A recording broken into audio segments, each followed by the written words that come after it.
to be remembered at this point is that all research till feminism came into the picture was, in a sense, male-centric. It tended to be male-centric. And same way, the terminology used, the methods used, they all talked about objectivity. All these things were very, very male-centric. And therefore, when we bring in feminist research, it's a whole new perspective. It's a whole way of seeing that is different from that what we have been used to. Many of us grew up in a very male-centric world. We still are in a very male-centric world, of course, it has not changed. But now we have learned to see things a little differently. And we are trying to make things more and more different.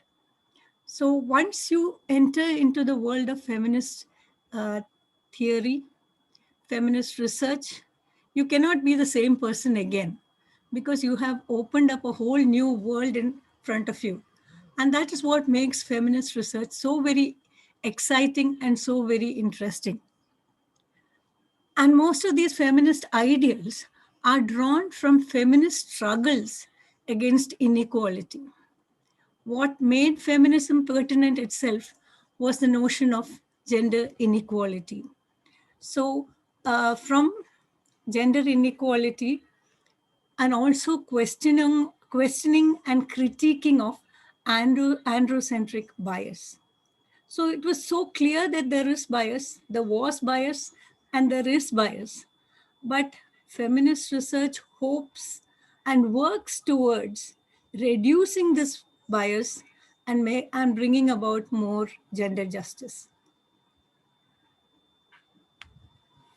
Let's look at a few terms. We have always to be careful about our terminology when we are doing research. Feminist research, when you're talking about feminist research, you're talking about a whole new world, a whole worldview, a whole social, a whole point of view of society, which includes epistemology, methodology, and method. These are the three terms that we are very conscious of when we are looking at feminist research methodology. What is epistemology? Well, Sandra Harding has described it as a theory of knowledge. It's a way of seeing the world. And so far, all our theories of knowledge have been male-centric. Now here, when we do feminist research, we are bringing in a whole epistemology which is women-centric. And we're looking at the inequalities and also the many issues in which, and women's identity and so on, where women become the center of the world. So these new stories that are being told have all to be told from a women-centric point of view. And this is where the theory of knowledge, the whole worldview becomes very important. Now we come to the second term, methodology. What is methodology? Methodology, just for the purpose of definition, is a theory of how research is done or should proceed. So that covers the whole thing, isn't it?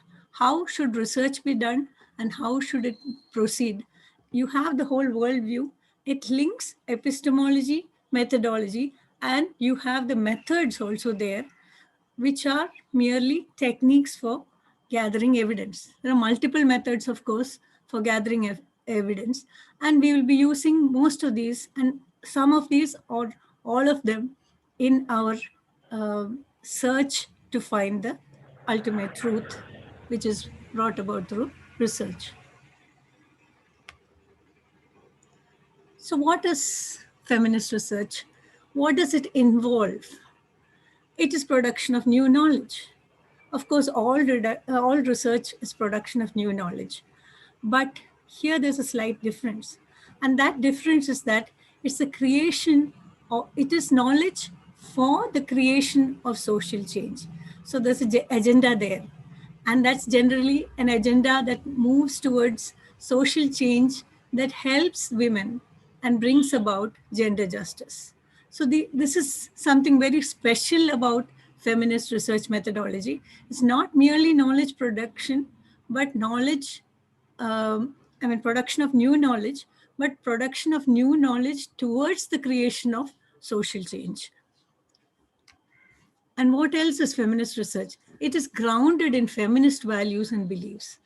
So now you're going to ask me what feminist values and beliefs are, and we will be moving towards that. So it's also looking at women's struggles and the multiple forms of their oppression. So we have had these women's struggles for a long time, and all these women's struggles and the way in which they were oppressed in multiple ways, all these have to be looked at through our feminist research methodology.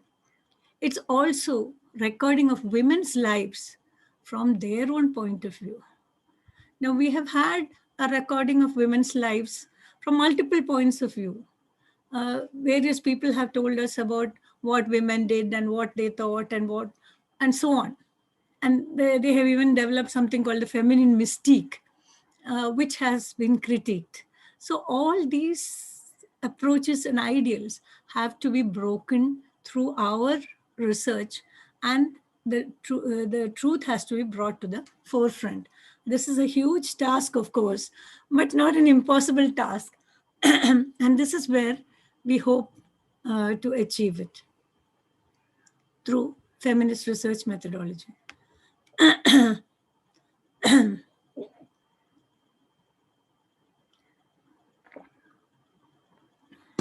Let us look at the historical background. The early women's movements. Now, the term feminism itself is a Western import. The early feminist movements started with, Mary Wollstonecraft in 1792 and so on. This is the record of the term feminist. But now, I would like to make a slight dissension with that, because we had our own Indian feminisms. I'm sure you're aware of Susi Tharu and K. Lalita and how they have unearthed our own feminist voices as far back as 6th century BC. I'm sure you're aware of all that. So we had our own feminisms. It's just that we use the term feminism from a Western point of view, and not, but we have our own points of view, and we have our own cultural differences in terms of feminist research. So, of course, that's a deviation from what I was talking about. Here, I was talking about Mary Wollstonecraft and how at the early part of the century, we had the women's movements, how women came together for the first time, demanding equal rights, demanding voting rights. Demanding that their very existence, because after the war, they were not even allowed to vote. And after doing all the work supporting the nation, when they were not given voting rights, they were really furious.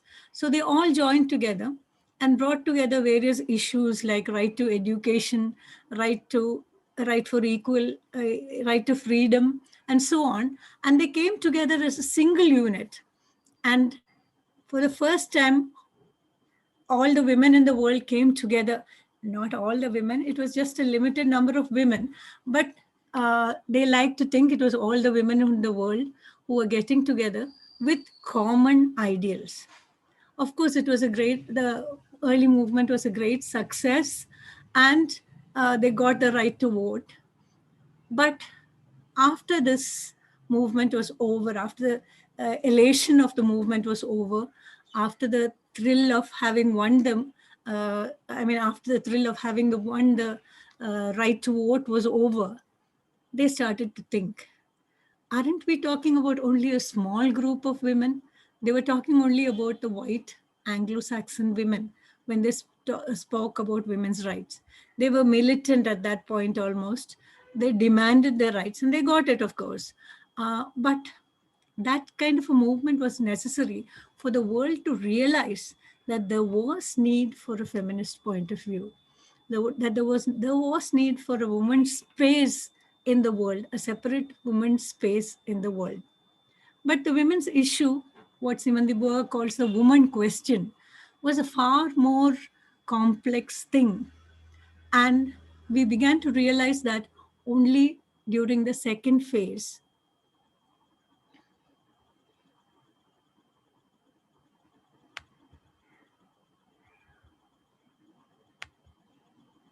Yeah, what they call the second wave. Now, this was during the 1960s when the slogan, the personal as the political, became popularized. I mean, the use of the slogan itself is very interesting because it's not possible to find a single person who has created the slogan. It has been attributed to one person, but she herself has refused to say that she was the one who coined the slogan, because here itself there was the influence of a lot of women came together to produce the slogan.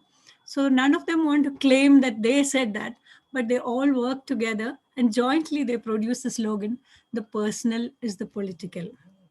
So why is this so important? Because first time, the idea of the woman's identity, her personal self, became important, came to be recognized. Till then, woman was always seen in terms of the other, in terms of male. She was either the wife, even now we have some of that. She was either the wife or the child or the mother or even the grandmother sometimes, but not her own self. So there was not much space in society for the woman to have her own space, her own identity. And this is what came out during this phase. This was one of the very important things that came out during the second wave, one of the important theoretical directions that it led us through. And it also made us aware that it was not just one feminism that we were talking about, but multiple points of view. So at this point, we began to realize that there are different types of feminisms. And then, of course, liberal feminism, Marxist feminism, lesbian feminism, radical feminism, Black feminism, a whole lot of feminisms, of course, third world feminism, as they used to call it initially, post colonial, post modern, all these kinds of feminisms came to the forefront. And there was a decentering. Instead of everybody moving together to collectively move in one angle, it became possible for us to have multiple groups, smaller groups, which began thinking separately, but together they could link and bring out the ideals that they were talking about. So there was a decentering and an acceptance of multiple points of view and multiple directions. So, I mean, one feminist did not have to argue with another feminist, and one person did not have to disagree. I mean, even if you disagreed, it was acceptable to have a different point of view. And there was also some common factors that came to be recognized there, such as silencing, how a woman's voice has always been silenced, how she has not been given the importance that she should have been given, and devalued. Even today, that happens. Not only today, always it has been happening. The question of devaluation, not giving women the, uh, I mean, not giving importance to the woman's worth.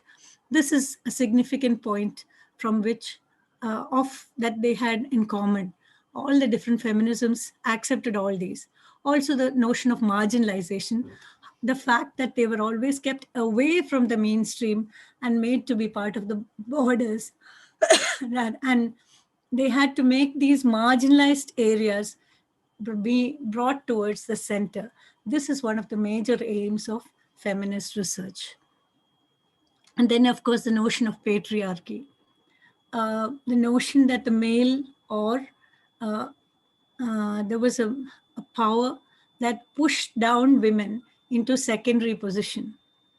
You see, Simone de Beauvoir's book was called The Second Sex, not the first sex. Although she was talking only about women, she says they were the second sex, not the first sex. Of course, that book was a very preliminary book. It was published way back in 1949. But even today, That is of great significance. Of course, it has been critiqued. It has, but remember, it was an early book. It was a beginning, and therefore it had its problems. And then they also spoke about domination and structuring of power for suppression and oppression, as well as the use of hierarchies. Now, power is something that has kept women down, isn't it? I mean, just as we talk about power during colonization, how did one or a few white persons, how were they, I mean, Britishers, how were they able to colonize this huge country with so many Indians? Uh, there, of course, there was this politics of power. In the same way, women who are almost equal in number to men, how is it that women were kept suppressed and oppressed? That itself is a question of hierarchies. So it's very important during our feminist research to look at power structures, whether within the institution or whether within the individual or whether within the family, how or whether in society, how these power structures have influenced our way of looking at women.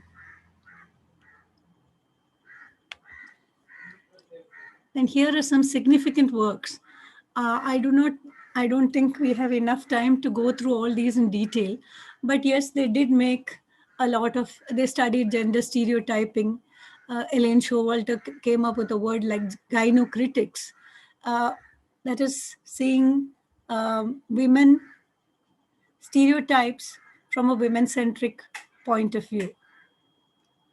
And of course, you have so many others like French. The French experimented with language. Can you imagine? They felt that language itself was so male centric, and very derogatory to women. Therefore, they felt like creating something which they called the écriture feminine, translated simply as women's writing. Helen Sixu and so many others were part of this group, and they worked to create this new language. Of course, it did not succeed because language is something that has to be comprehended by all. And when a small group of people speak a language, well, it's nice for them, but it cannot reach out to everybody. And then, of course, psychoanalysis and so on. I will not go into all those. Maybe we'll take time for it at the end if there's time. But let's go on to feminist methods. What do feminist methods entail? Well, it requires documentation of women's lives, women's experiences, women's concerns. What are the problems that they deal with? What are the issues that they are concerned with? All these factors have to be studied and analyzed and explained and brought to the forefront. So mere recording itself is significant. And apart from recording, we have to analyze them and see how it can be worked with so that women have better lives. So this is another very interesting area of work. And then for this, we have to use both qualitative and quantitative methods.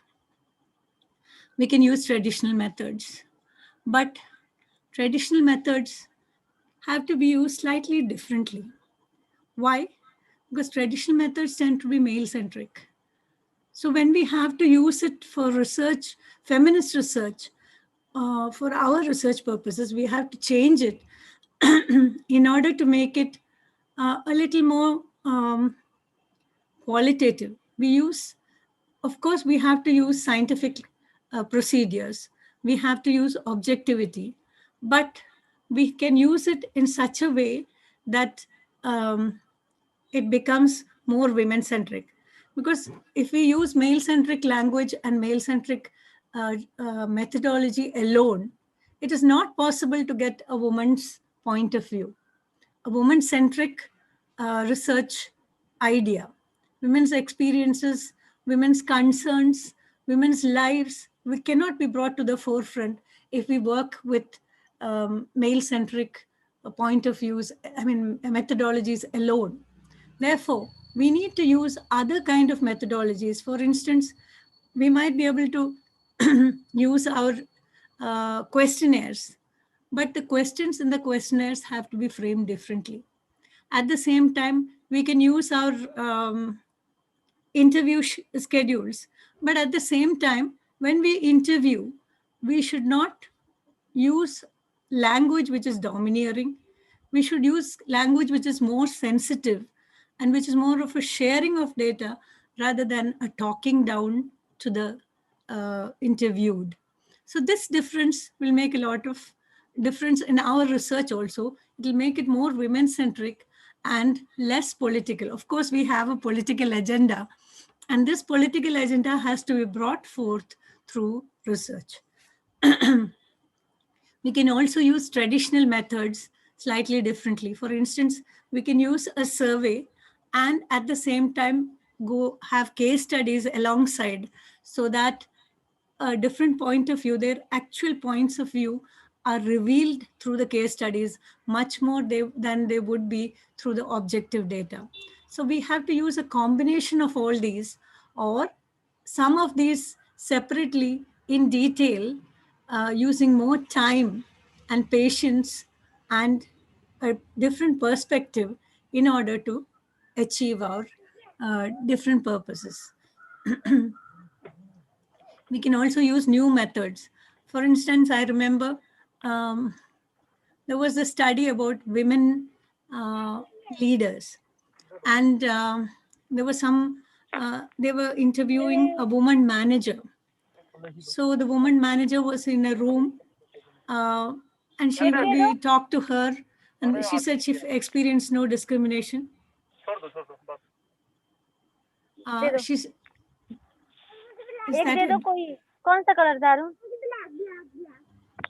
is that a question or something? Hello? Okay. Okay. So I was telling you about this woman manager. So they questioned her and she said, I didn't feel any discrimination. In my office, all my staff treat me with great respect and so on. And we spoke to and the researchers spoke to the other people in the office. They also said, we respect our manager, we have great respect for her and so on. But they used other methods. For instance, they had installed cameras in the cabins. So when she walked into the room, she talked to all of them and she turned around and they found some of the male employees, turning around and making a face behind her back. So that's told us so much more than what she or they had told us. So this is how you can use different methods to find out, to arrive at the truth, arrive at the new knowledge, and be in a position to change this discrimination, inequality there. So we were talking about new methods and unconventional methods, but we have to be very careful. They have to be ethically sound all the time. And also the distance between the researcher and the researched, that should become less and less. Instead of having a domineering or power structured, where the researcher is in a privileged position in terms of epistemology, instead of using that kind of an approach, it would be better if the researcher took an open approach and went to the, I don't like to use the term subject, went to the person being interviewed and talked to him or her from a different point of view. Then perhaps much more would come out of the study than you can imagine. So instead of thinking in terms of binary oppositions, like male versus female and so on. And well, by the way, another common misconception is that feminist research is anti-male. Well, feminist research is definitely not anti-male. It's just a search for a position for the female which is equivalent to the male. Or not just the female, but also all the marginalized persons in order to bring them into the mainstream.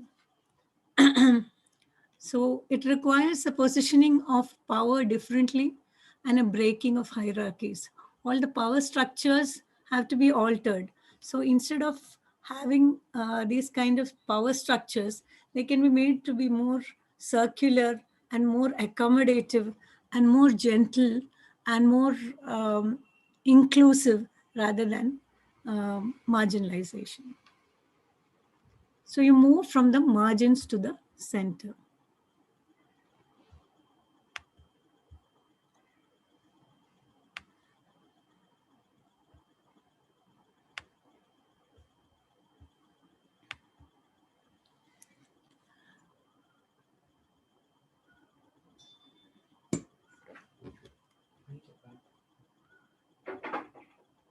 So this requires now politicizing the personal. So we have to look at how different, only during the politicizing of the personal, the importance of women's work in the domestic sphere came to the forefront. Till then, it was not recognized at all. It was completely devalued. Now, slowly, people are becoming aware of the importance of women's work in the domestic sphere. This is some of the areas which we have to keep in mind. Women's role as caregiver and provider, women and family. So these have all been all gender stereotypes that we have grown up with, which we are slowly and carefully destructuring and analyzing. Women's identity apart from the family, women's multiple roles. Don't men have multiple roles too? The glass ceiling, all these things we are looking into and achieving new ground.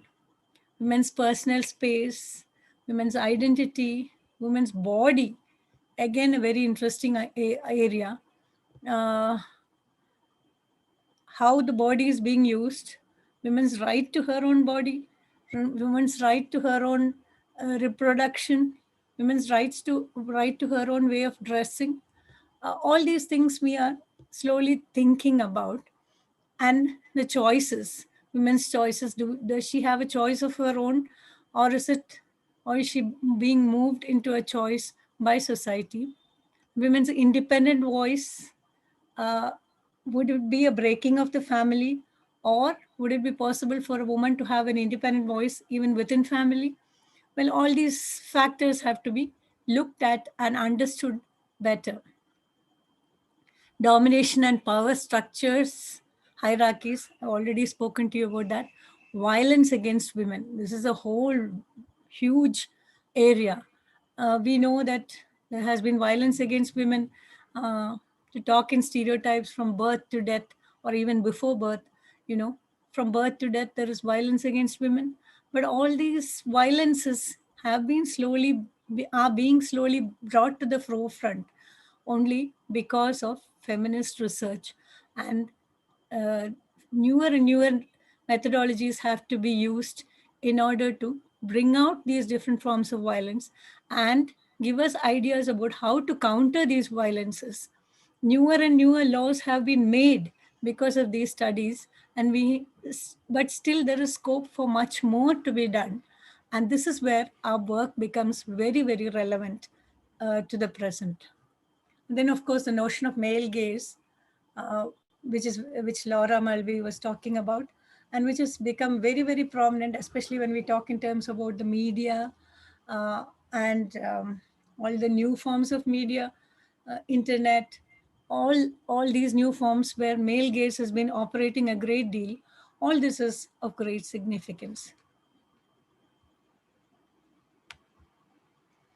But everywhere, the basic tenet is, of course, gender. Gender as a socio-cultural construct rather than a biological one, as well as the notion of othering and women's identities, how othering takes place, how a woman is seen as the other and not the main person. So it's about time she's brought into the forefront, into the mainstream, what we used to earlier call the male stream.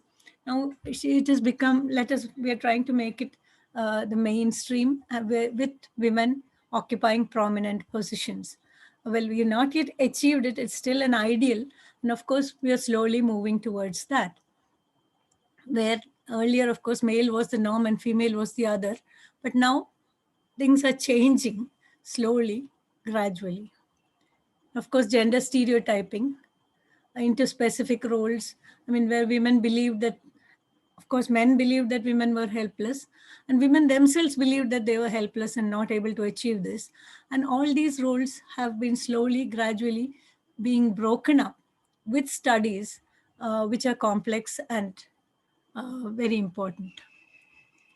But of course, we have to remember that gender is something that is in a state of flux.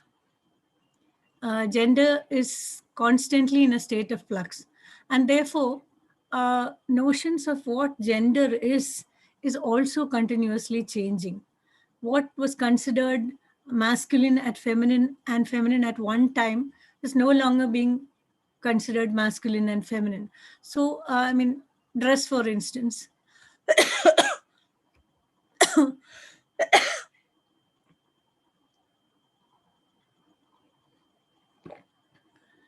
all these things, all these things are changing. Notions of gender, ideas of gender, what is masculine and what is feminine. At the same time, why is it changing? It changes. I mean, what are the factors that lead to its changing? History. Historically, what is considered masculine is no longer now considered masculine. What is considered feminine is no longer considered feminine. Same problem with cultures. What is acceptable for the feminine in certain cultures may not be acceptable in our culture. Or what is acceptable in our culture may not be acceptable in other cultures, which is why uh, feminism as itself is very culture specific and also region specific. So we have to have more and more studies which are inclusive of culture, history, and region when we do our feminist research. What are our objectives of research? One, objectivity versus subjectivity. Of course, all research has to be objective, but is all research only objective? Cannot we bring subjectivity into this? And this is where um, feminist research steps in, because a certain amount of subjectivity is required in our involvement with our research. The questions we ask, the basic questions with which we premises with which we start our research, those are very significant, and they have to be different from the questions that have been asked by other researchers, mainstream researchers. And also in the exploring of new territories, there's a whole world ahead of you, and there's so much to be explored. So it's very important to explore newer areas of research. Nothing is beyond you. You can go and look at all these things, and it's high time we looked at them, looked around us, and found these areas, and looked into them, and found methods that are suitable for our research to answer our questions. So, feminist research requires re examining many of the basic tenets which we took for granted in terms of our knowledge systems. Even can be questioned. We took so many things, for instance, male dominance, we took for granted. Now, all these things are being re examined and retold and reworked. So, this is very important in our feminist research methodology. And also the acceptance of differences. There is no need for everybody to agree to the same point of view. You can say, "Oh, you're disagreeing with somebody else, so it's a huge crime." No, differences are part of our system. We have to accept the differences and find ways to work together despite the differences and create new systems of knowledge. Uh, and of course, accept multiple points of view And then the questioning and criticizing of androcentric bias.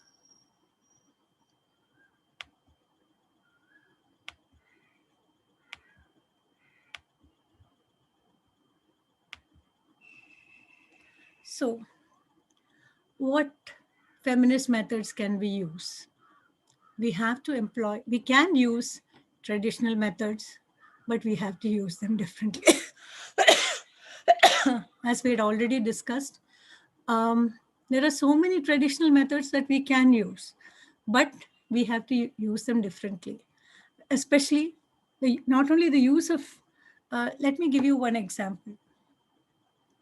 When we did our research in media, we went to the field.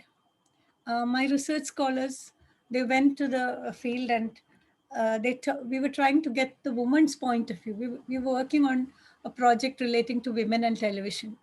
So we wanted, this was at a time when television was just being introduced. So we wanted to know, I mean, there was a general notion that women were the ones who were watching all television. And we wanted to know the women's point of view and the influence on women. So we went with a questionnaire. And there was one house in particular where the woman spoke to us, but she said, I don't watch television. We were very surprised. Okay. Then we talked to her a little further. We didn't let that put us off. We talked to her a little further. And then she told us um, she could tell us the whole story of each of the serials. She could tell us the whole story of whatever happened on television and everything in depth. But she said she didn't watch television. So we were very surprised. We were wondering whether we should throw out the questionnaire because it didn't make any sense.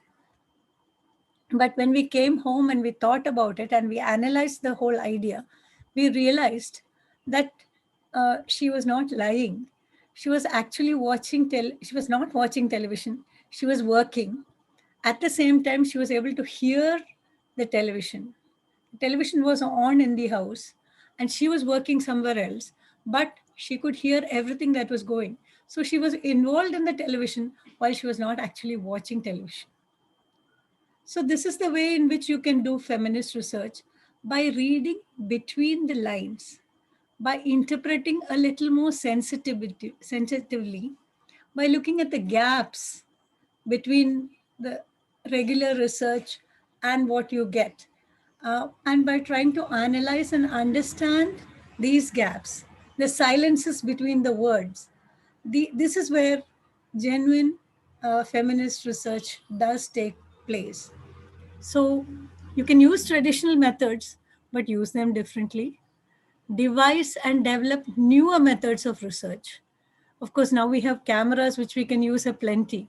And if you want to do experimental research, even for that, you can devise newer and newer methods of doing that. And we can also work with qualitative as well as quantitative methods. Use both of them together so that you get a more sensitive perception of the data that you collect, of the statistics that you collect. So data interpretation should be more sensitive, and objectivity and authenticity should be very, very,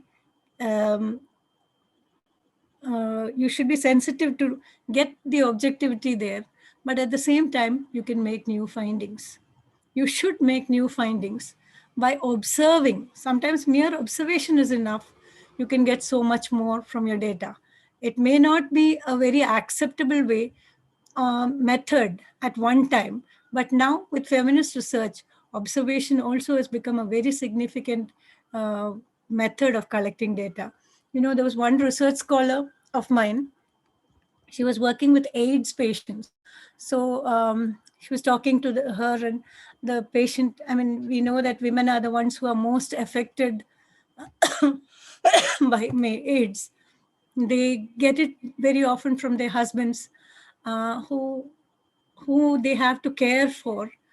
They are care providers, and therefore they get the disease from their husbands. And then when they get the disease, they are abandoned by the families. So they are in a very sad state of affairs. And so this one particular lady, she insisted when the researcher was talking to her, doing a case study, she was trying to collect data. The researcher insisted. I mean, the woman told us that her husband was dead. But when the researcher asked, okay, on which date did your husband die? She broke down, started crying, and said, no, he's not dead. But I hate him so much that I like to say that he's dead. I don't want to have anything more to do with him. He has made my life so miserable. So this is the way in which you can get the truth from in very unexpected manners by being very a little more sensitive, a little more careful, a little more closer to your interviewed person. So data interpretation should be sensitive, and keeping objectivity and authenticity, new findings can be made. And the use of statistics and objectivity to arrive at results more sensitive to women sensitive conclusions. And of course, reading between the lines, analyzing silences and gaps, all these I've already talked to you, and looking beyond accepted patriarchal definitions by using new methods and new technologies. So to conclude, there is no single feminist method. We have to be very aware of the fact that there are multiplicities everywhere, multiple methods. So the methodology we follow has to be inclusive of all these multiple methods. So from framing the problem to devising the questionnaire to using methods for field research, we have to take a feminist approach. We have to be aware of the methodologies, various feminist theories, in order to make our research reach its culmination.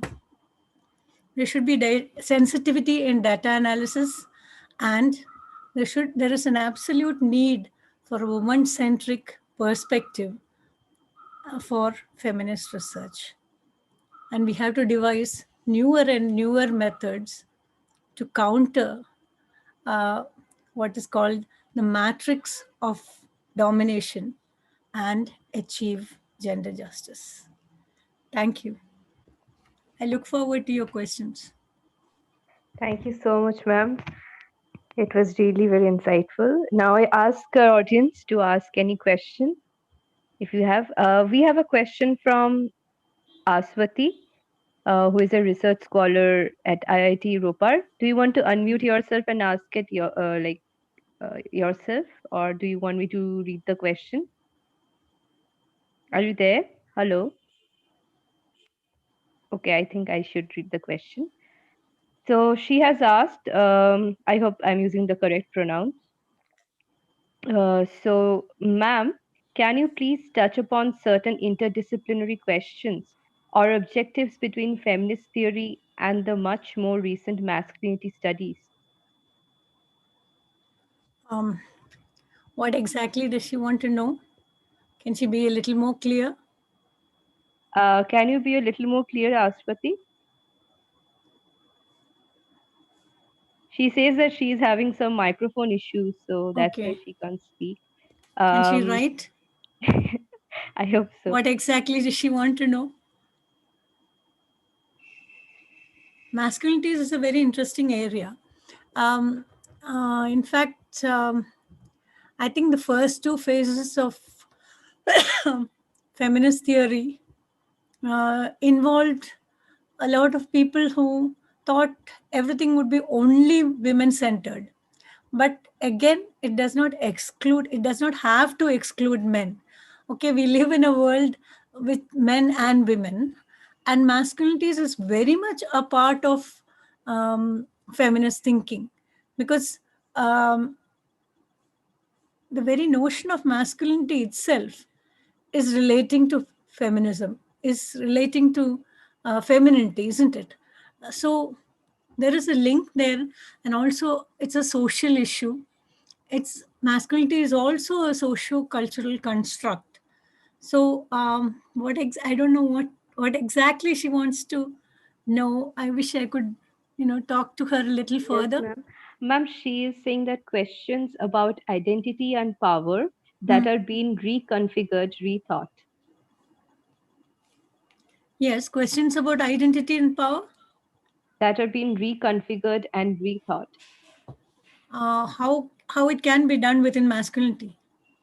I think she wants you to touch upon the interdisciplinary questions or objectives between feminist theory and the recent masculinity studies. Like maybe she needs a comparison or something like that. Masculinity is not a very recent concept. Masculinity, we have been studying masculinities from the 90s onwards. So it's not that recent. But the very fact that masculinities have to be, what does she mean by interdisciplinary? Is it a sociological notion, or is it a cultural notion, or is it a scientific notion? I mean, is she looking at it from the biological point of view, the physical point of view, from the world of sports, or from the world of media? Yes, Well, ma'am, there are so many there are dimensions. multiple ways in which you Mm, can look at it. So I'm not very sure what she wants, but it's possible to look at it from multiple disciplines and multiple dimensions. yes, ma'am. And of course, the power structure, different types of masculinities, Of being course. responsible for the male, or being responsible for the female, uh, you know, patriarchal notions which have been decentered. Should they be decentered? Should they not be decentered? Well, these are all questions that require a lot of research and a lot of thinking about. Yes, ma'am. Next, Ruhi Kashyap has texted that very insightful points, ma'am. Yes, Please suggest how to deal with stereotypes that the researched herself holds for herself. I am not sure what she's saying. Can you repeat the question? Yes, ma'am, sure. Hello? Hello? Ruhi, you Yes, want to speak? Yes, Ruhi, Hello? please Hi, continue. yes, hello, Yes, ma'am. Ruhi. yeah. Yeah, so Hi. I just wanted to know one thing. So Yeah. suppose I am researching on a woman who was from a privileged background, Mm. and she herself has some stereotypes that she holds for herself. For example, the confinement to her own home. She is comfortable with that confinement and she thinks that this is how it should be. Or, for example, a privileged class woman not eating food prepared by a lower class person, and she thinks that's the right way to go about it. When you interview someone like that, how to deal with that person? Please suggest. Well, I'm not providing answers to social issues here. I'm just talking to you about feminist research methodology. Yeah, so like In to my terms of research, but yeah, yeah, just a minute. So ma'am, when you say that we have to read between the gaps and we have to read between the silences, and when you say that we are supposed to, so suppose I give her a questionnaire and she answers my question and I see that, okay, so she's accepting the stereotype that the society has laid over her. How do I deal with that when I make my report? That's my question. it depends on what your research question is. So if Mhm. your research question involves food habits, Yes, it involves food habits. It involves the Brahmanical patriarchy, which is accepted by that particular person of that particular caste. Like for example, an elderly woman, a widow, an elderly widow, her lifestyle she has already accepted. She has already accepted that lifestyle. And how do we deal with that when she says that she has no problem with that lifestyle then I herself? guess, well, it's Then quite simple. And I guess you just leave her alone if she's happy. yeah. No, of course, So yeah. the We point leave is, it alone, but what is the theory that we make out of it? That's my question, actually. see, the whole question is a question of complacency. Here, it's a problem of complacency. She's complacent in her Mm. role. Yes, yes, She has been put in a role, yes, and she's complacent there. So, yes. do we want to unsettle her by telling her that she is not in a good position and she Mm-hmm. should think beyond her position? If you Hmm, want to, you could. hmm, You can unsettle her, and hmm, then slowly you can start getting her to think about herself. hmm, hmm, hmm. But an Yeah. elderly woman it's going to be very difficult because she has lived her whole life A with life these like that. patriarchal Yeah. structures. Right, right. So, ma'am, my point is when an elderly woman has lived her entire life in that shadow, Hmm. and suppose I want to do my research in that particular area, can I do it without not disturbing her life? That's You my can, question. you can. Yeah. And if I don't disturb her life, what are the conclusions that I draw for myself? That, like you said, that she's happy in her life, so why unsettle her? My point No, is but that, then at the yeah, same time, at the same time, if yeah. you feel, if you discover that Mm-hmm. she is living a very pathetic situation, very Hmm. pathetic lifestyle, Hmm. Hmm. you could probably bring that out in your research. You could probably highlight the sad and sorrowful, unhappy situation that she is in Hmm. very objectively, Hmm. Yeah. noting Yeah. down the factors, Yeah. and you can bring it to the notice of the people around her, Hmm. that they could be treating her better. Hmm. Okay, Hmm. and you Yeah. could make a whole social theory about it, Hmm. and help the future generation at least not to slip into these same um, hierarchical positions, Okay. Thank you so much, ma'am. whether Thank with you so much. food or something else. Yeah. Yeah. Yeah. Thank you. Thank you so much. Yeah. Any more questions from the audience?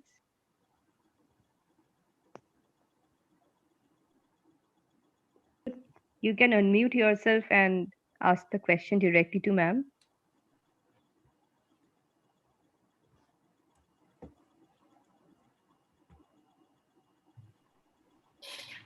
Hi, this is Niketa here. Okay, hi. Hi, thank you for the conversation.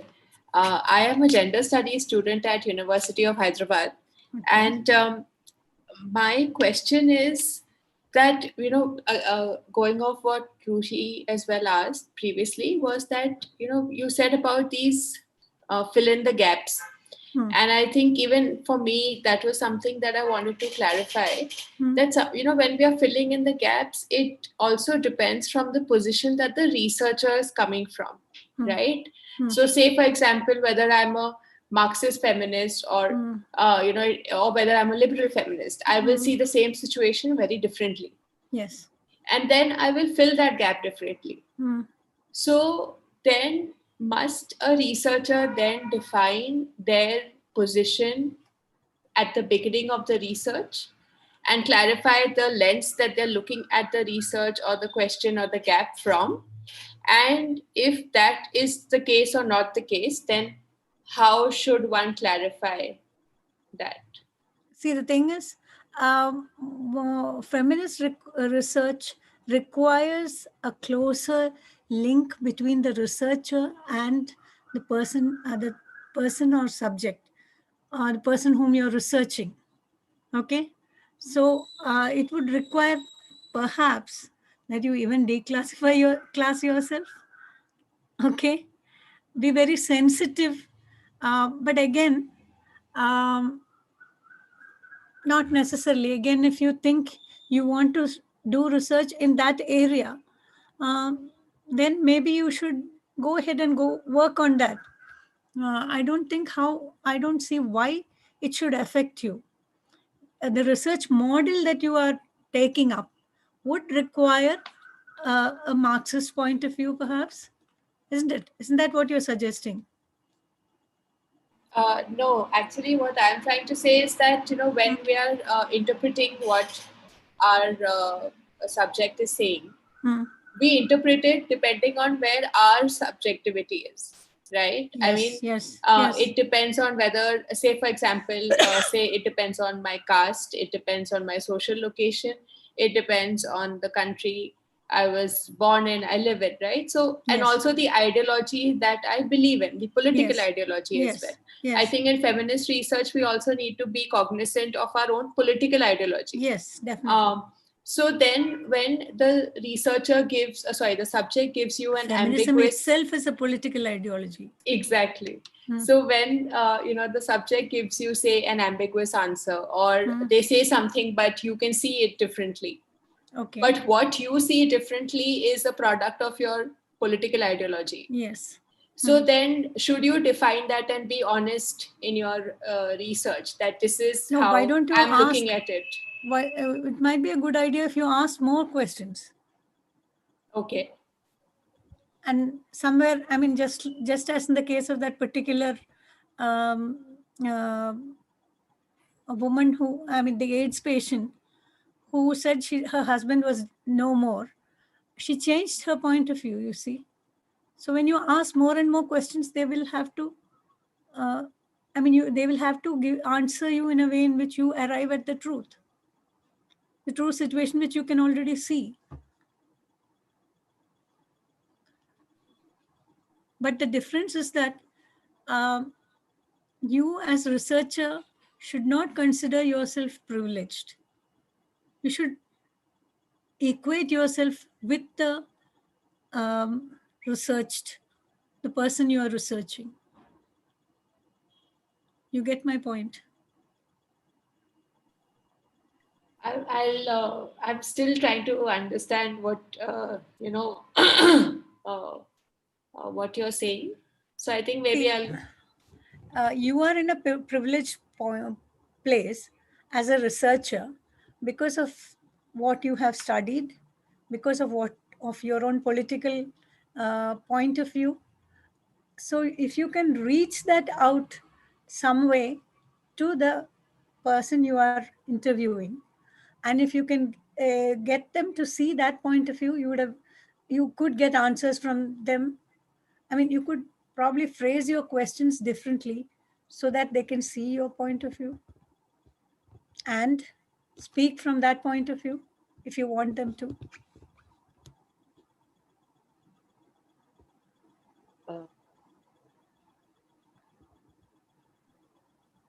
Okay, I think we should move on to the next question now. Okay. So Shamili VM asks, what should I keep in mind while researching on feminism in Bollywood? Pardon? In Bollywood? Yes, ma'am. Okay. Are you doing media research? Hello, ma'am. Hello. I'm actually doing my MA English literature from. Can you speak into the mic? I can't hear you very well. Ma'am, am I audible? Yes, but a little faint. Okay. Ma'am, actually, I'm studying in Jain University, Kochi. So my project for this year will be I'll be studying researching on feminism in Bollywood. So what are the points or queries Bollywood that you keep in mind while doing this project? Well, it's a very wide area in my point of view. So what are you looking at? Depends on what you're looking at. Are you looking at actors, or are you looking at... I have narrowed down to movies with female lead as the protagonist. Okay. So, what are the things that I should keep in mind while doing this project is what I want to know. Are you aware of male gaze? Yes, ma'am. Laura Mulvey? Yes, ma'am. So why don't you use that? Also, notions of empowerment. Okay. You could look at multiple feminist theories. Multiple female leads could be empowered women as well as not empowered women. So again, it's up to you,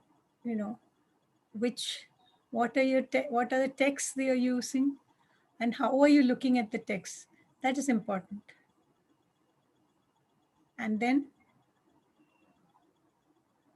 the theories that you are going to use. Get it? Is that what you want?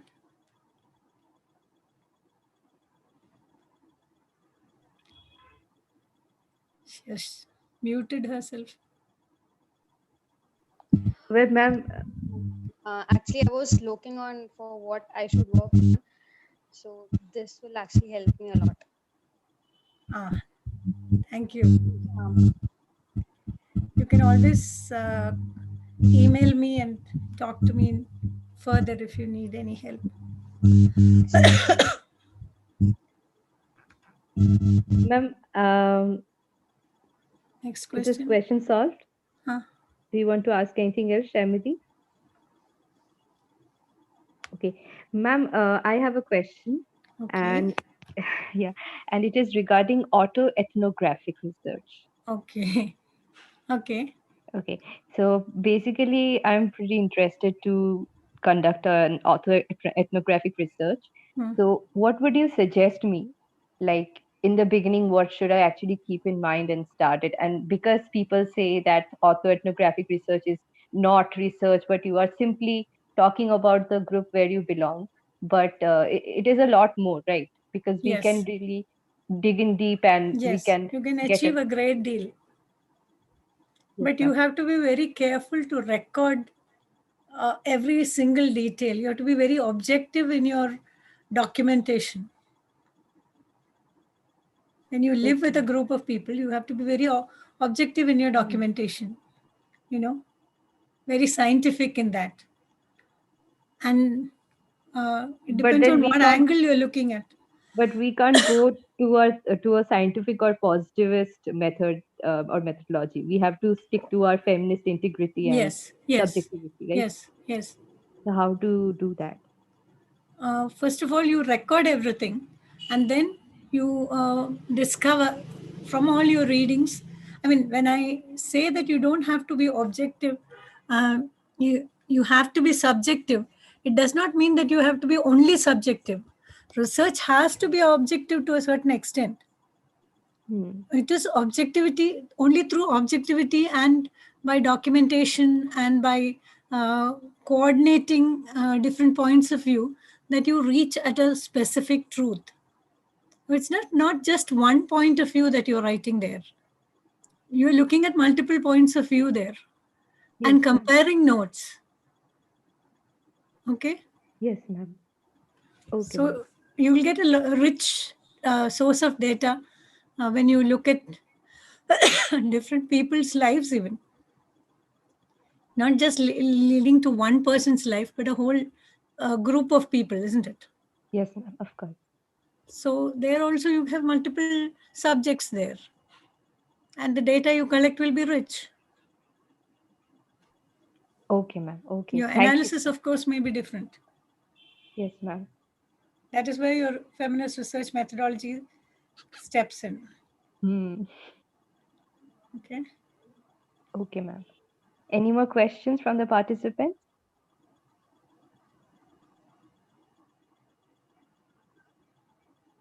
Well, I think we've gone past the time, so probably time to wind up. Is it? Kindly fill the feedback form that is posted on the chat box. And ma'am, if okay, there are people who are asking for your mail ID, ma'am. Yeah, please give it to them. They can write to me. I'll be happy to answer questions. Okay, ma'am, can you kindly? Oh, you don't have my email. It's Usha_VT at the rate of readifmail.com.